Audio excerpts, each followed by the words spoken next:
So last week I introduced the Serenity Prayer, the original Serenity Prayer.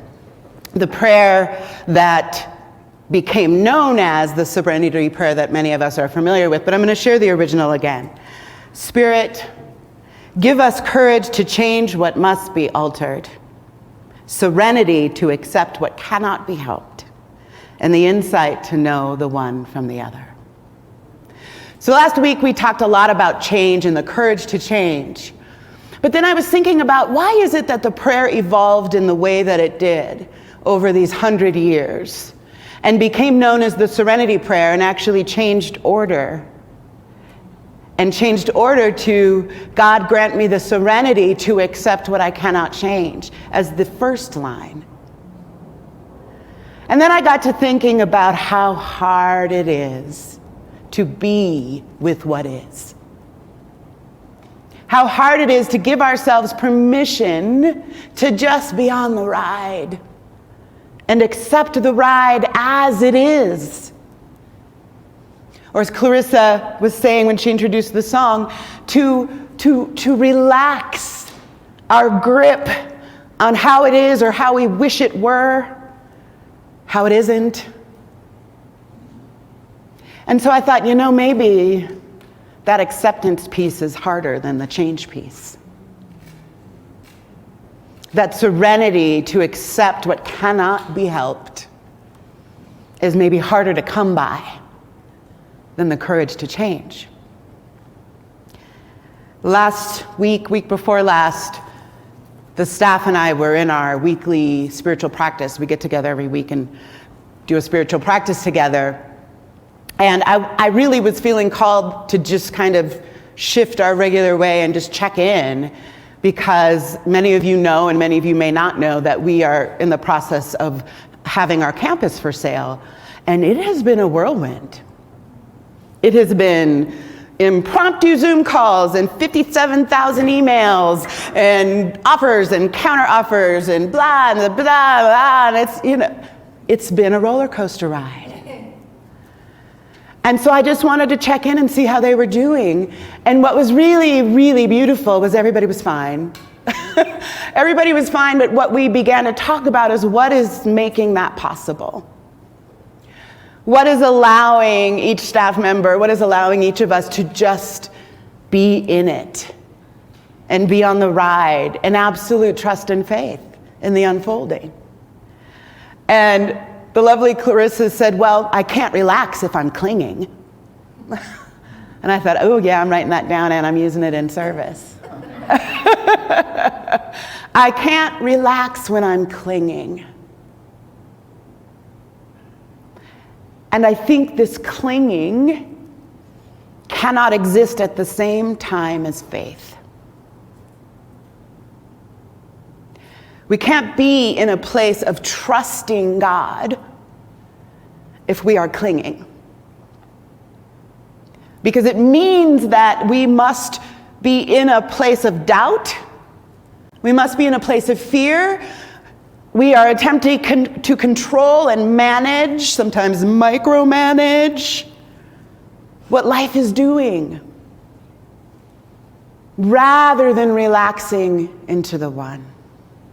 Rather than giving ourselves over in absolute faith that the ride is the ride, and that no matter what goes down, we're going to be okay. You're going to be okay. Because God, even in the worst of circumstances, when things are going all the way wrong from what you are wanting them to do, there is still an okayness that can't be undone. Right? We are the infinite lives of the one that can't get broken. No matter what's happening on the ride. No matter what's happening in this thing called life. And it's actually in that letting go, it's in that surrendered place, it's in that ultimate relaxation loosening our grip, letting our hands off the wheel, that we begin to have the experience of serenity, which is really what many of us are longing for. We get on the merry-go-round, we aim for sameness because we are looking for peace, because we're looking for that experience of serenity, and we get confused about how to get there and think, if I could just control these situations, if I could just control so-and-so's behavior, if I could just control my own behavior, if I could just control, what the planet's doing and what the ecosystem is doing, and if I could just control what corporations are doing or what politicians are doing, then I would have serenity. And that's not actually how it works. Has anybody been successful at controlling life? Yeah? Anybody online? Have you just successfully controlled the unfolding of life itself? If you think you have, you're lying to yourself. It is just simply not how it works. One of the ways that I began to try to make friends with this idea in my younger days, I come from a music background, and when I was very young, I played in the orchestra. And I was always fascinated with the conductor. And in these sometimes giant orchestras, all the schools would come together and we'd do these epic, several hundred kids playing in this one orchestra. And I thought to myself, I do not want to be that person. I do not want to be up there with this little tiny stick trying to make a bunch of teenagers play the same song at the same time in the right key. Lord have mercy. And then when I would find myself attempting to micromanage life, I would think of the orchestra, and I would think of God as this ultimate conductor with this tiny stick and billions of lives being orchestrated, and what a joke it is to think I had anything to say about how that was going to go. And when you sit in the reality of what actually is, the complex nature of one human being, the complex nature of soil and how plants grow and water runs, and to think, to have the arrogance to believe that I could somehow manage that, control that. And the invitation that life continues to make to us is an actual real peace, freedom, as Clarissa shared with us. That when we let go of how all of that is going, and we surrender into what Howard Thurman called the will to wholeness, this is where our serenity lies. Howard Thurman said, if our spirits are relaxed at their nerve center, we commit ourselves to this will to wholeness and go on living each day with confidence, doing the next right thing with quiet enthusiasm. And I believe this will to wholeness is innate in us. It is part of that divine spark that has created each one of us alive in this time. And that will to wholeness is that desire in us that's seeking freedom, that's seeking peace, that's seeking serenity, because there's something in us, even if we're not fully conscious, that knows that we can have it, that knows that there's this wholeness to be experienced in our divinity and our nature, that maybe is feeling like it's outside of our grasp, but there is a spark in us, there's an impulse in us that is innate as divine emanations of the One, that is always moving us towards this wholeness. And so that desire for peace is the thing to lean into. As Jeff shared in those edges, our way towards that freedom, towards that wholeness, is going to be the places where we lose our peace. The places where we bump into false ideas about how to get the peace, the serenity. That is our personal pathway to freedom. Is when we bump into those places and then we lean in until that will to wholeness grabs us and says, oh, my love, you've got it all wrong. That thing you're bumping into, here's another invitation. Here's another invitation to relax into faith. Here's another opportunity to soften, and as Pema Chodron says, relax as it is. In her book, When Things Fall Apart, there's a whole chapter called Relax as It Is. I was like, dang, she wrote a whole chapter on it. Whole chapter. And she says, once we know this instruction, we can put it into practice. And it's up to us what happens next.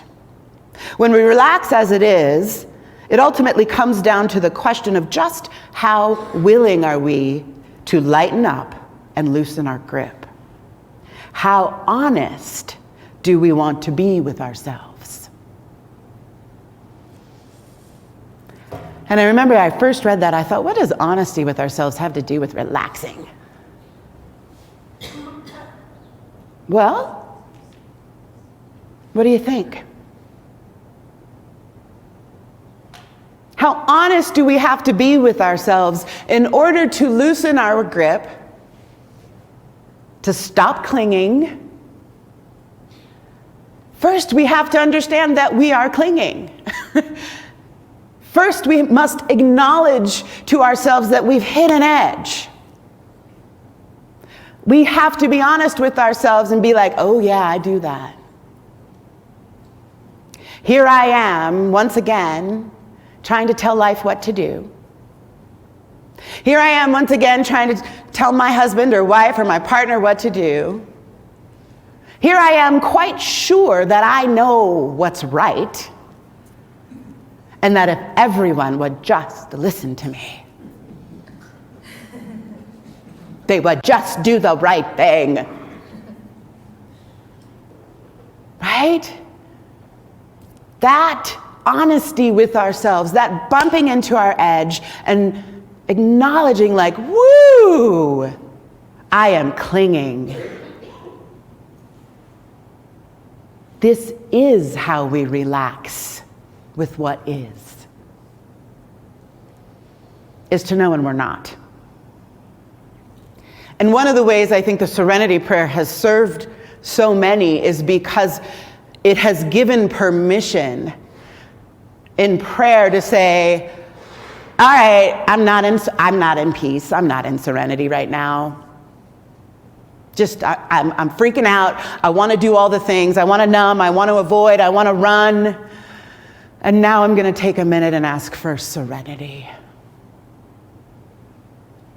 I'm going to take a beat and lovingly, compassionately be honest with myself about where I really am. And do so with acceptance. Because I think we get confused in the Serenity Prayer, give me the serenity to accept what cannot change. Spirit, give me serenity to accept what cannot be helped. And that starts first with where we are in our own acceptance of who and how we are being. I find it has very little to do with what's happening out here that we need to work on acceptance with. It has everything to do with how's our self-acceptance going. much of our suffering, angst, lack of serenity, lack of peace comes from all the ways we are judging ourselves. Well, why are you freaking out? Why are you not at peace right now? You're a spiritual person. You should be at peace right now. You should be able to just easily go, oh, all is well. And when you don't feel that way about whatever's happening or not happening or blah, then becomes the merry-go-round of beating ourselves up. The merry-go-round of all of the ways we don't accept ourselves and think we have to be fixed. Anybody come to this space today with a hope for some fixin'? With a hope that maybe I'll leave today a little better, a little more holy. And it's a huge mistake, in my opinion, to believe that a spiritual practice will fix you. Because that then means you believe you are broken.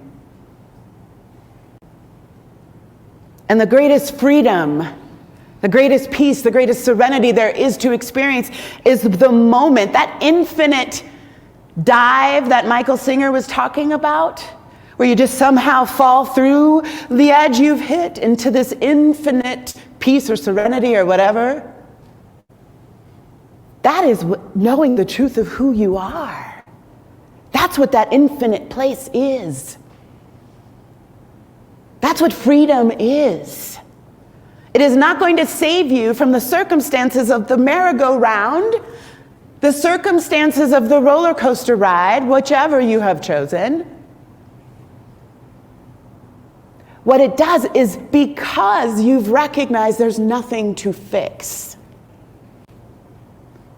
that there is a holy, divine will to wholeness that is moving in you, that is simply the beautiful ride of a lifetime to discover your magnificence. To discover that you have been whole all along and ain't a crack in it. That you have been breathed into existence by the Holy Blessed One, and there is no possibility of brokenness. There is no possibility that there is something to repair or fix. This is what I believe is answered prayer when we ask for the serenity to accept. It's about accepting our wholeness. It is that opportunity in all spiritual tradition to lean into all of what and who and how we are and stumble up into the reality that nothing was ever wrong. And to stumble into this experience of our divine nature, which has always been so. This is that ultimate peace and serenity that exists. This is what happens when we relax as it is and gather up the courage to meet that moment and recognize somewhere in this relaxing, somewhere in this faith of mine, somewhere in this process, I am going to break free from my clinging, from my expectations, from my judgment, and find out it's been fine all along. This is why Pema Chodron says, when you begin to put this into practice, this relaxing as it is, the challenge becomes, how honest am I willing to be with myself? How much of who and what and how I am can I accept? Which then breeds acceptance of all this. the more we can get on the ride. I love the grandma who was looking at Steve. You know she was looking at Steve Martin that whole time, right? Some people don't like the roller coaster ride, she said. And she had the years and the wisdom to know that all the fun of being alive is in that ride. All of it. The ups, the downs, the twists, the turns, the whiplash. Have you ever been on a roller coaster? That is where the freedom lies, when we can relax with the ride. And I believe we relax because we know who we are. We know what God is. We know that there is an infinite and ultimate perfection that cannot be broken by the ride, by anything, by any circumstances, by anybody else's behavior, by anybody else's vote, cannot be broken. And I want you to take a moment right now and think about a circumstance in your life that you are clinging to. An outcome that isn't happening how you want it to happen. Somebody's choices who are not in alignment with how you think their choices should be. I want you to bring whatever that is in your life right now into mind. And then I want you to imagine the worst possible outcome. The most terrifying unfolding. And relax. See if you can hold that possibility in your mind's eye, in your mind, and relax with it.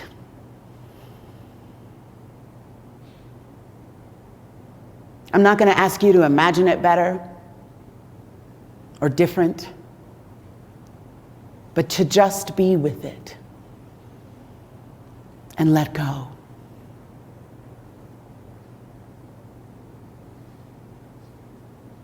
And let go into the infinite love that's also here right now. Let go into your divine nature that cannot be broken by whatever may or may not happen.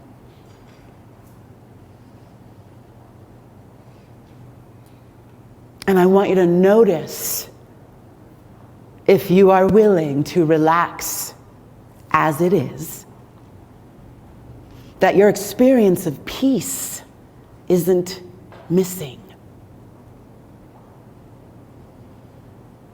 That as you allow your shoulders to drop, your breath to deepen, that situation has done nothing, and you can find peace.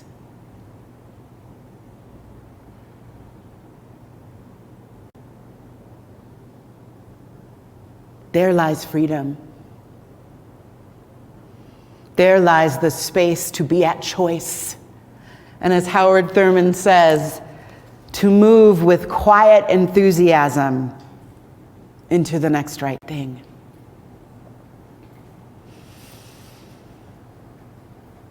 He goes on to say in that same piece, the amazing wonder of it all is that life abounds in all variety of resources and resourcefulness.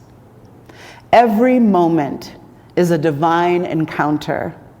Every facet is an exposure to the boundless energies by which life is sustained and our spirits made whole. Every moment is a divine facet of life's energies. There is no other possibility, right? We opened today's whole service with Dino saying, God is all there is. And if that is true, then every moment, whether you are on the upswing of the ride or the downswing, That moment, this moment, is a divine facet of spirit. He goes on to say this, we live joyfully from this space into life and its restraints. A lot of people don't believe me when I say your joy, your peace, your serenity, it's all in here and it's constant. We get really distracted by the ups and by the downs. We get really distracted by our feelings. And we think sometimes that those feelings are the most real thing. These sensations that come and go and ebb and flow, our sadness, our fear, our anger, our laughter, our joy, these emotions are the ride. The constant divine nature is the constant experience we have access to no matter what's happening on the ride. That will to wholeness is saying, my love, lean in, I'm right here. You can always find me. I am never changing.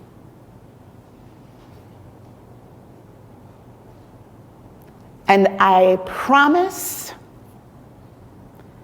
that serenity, that peace, that joy, that love that is the Holy Blessed One that is present as the divine facet of life itself in every changing moment is ever available in here. Even when it feels like it's not. And this is why we practice. We practice because when things are not so high and low, we practice in these moments in our daily lives so that we can gather the courage to call on that constant, never-changing spirit that is ever present in the highs, in the lows. It's the practice that allows us to meet those really, really hard moments in faith. That when everything around us feels like it is crumbling and whirlwind and roller coaster in the not fun way, there is something we can rest in. There is this constant that I call God that you can rest in. Like the beautiful song. The arms of love are ever holding you.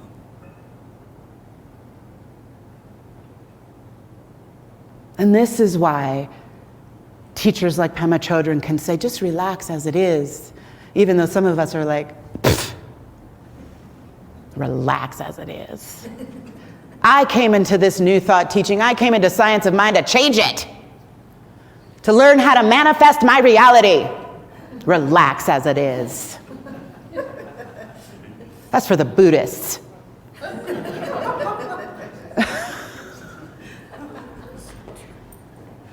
And I am offering that you might want to be in a relaxed space as the divine tries to give itself to you. As Howard Thurman says, life abounds in all variety of resources and resourcefulness. Ernest Holmes said that God is the infinite givingness. But if we're clinging, micromanaging, controlling, keeping it in my box, just keep it the same, please, keep it the same. How do you imagine you will be relaxed enough to receive the infinite givingness of the One? Relaxing as it is goes hand in hand with manifesting and co-creating your reality. Because I'll tell you what, if you are vibrating at the pace of fear, what do you imagine you will attract? Fear. If you are vibrating at the pace of holding on super tight to what is, what do you think you're going to get? Holding on super tight to what is. This is not fun. I do not believe this is what we've been put on the planet for, is to hold tight. This infinite givingness has so much to give us. This infinite abundance that is God is saying, just open your arms a little bit so I can come on in. Open your hands, open your heart. Let me in. Let go so you can have it, whatever the it is. So one of the ways we can begin to practice that is a practice that Pema Chodron shares in the same chapter. She calls it's a letting go meditation. And she calls it the just touch the out breath and let it go. Touch the out breath and let it go. And the reason why we're going to practice that this week, and we will practice a little bit together now, is because this out breath of ours is this beautiful, constant demonstration of releasing. Right? And if you hold on to your out breath, you will die. Right? And so it's this practice that we do and we commit ourselves to, so that in those moments when we really want to cling and we really want to hold on for dear life, feels like the whole ground maybe is falling away from us. If we've got this practice in our tool belt, we've got the muscles to still be in the letting go. And it's a simple practice, so join me for a moment. Breathe. Notice your breathing. And all I want you to do is pay attention to your exhale, your out breath. That's it. And don't hold on to it. Don't try to make it last longer than it normally does. Just touch it with your attention and let it go. That's it. If you find your mind racing and your attention goes to your thoughts, just gently and lovingly say to yourself, thinking, and come back to your out breath.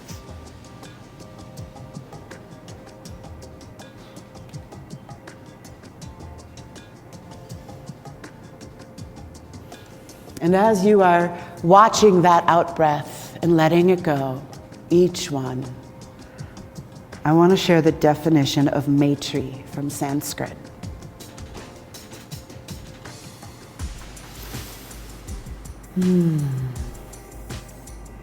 It's a word for loving kindness.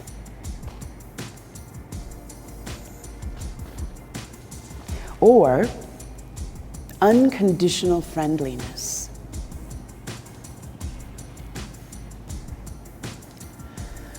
So as you sit there and you practice this touching and letting go, touching and letting go, I want you to do it with Maitri.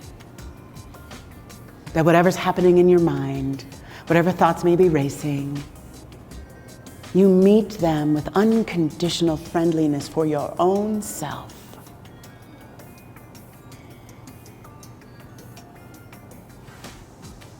Whatever is running through your mind, whatever feels like I can't let go of, whatever judgment, whatever shame may rise as you practice this letting go, meet it with unconditional friendliness for yourself.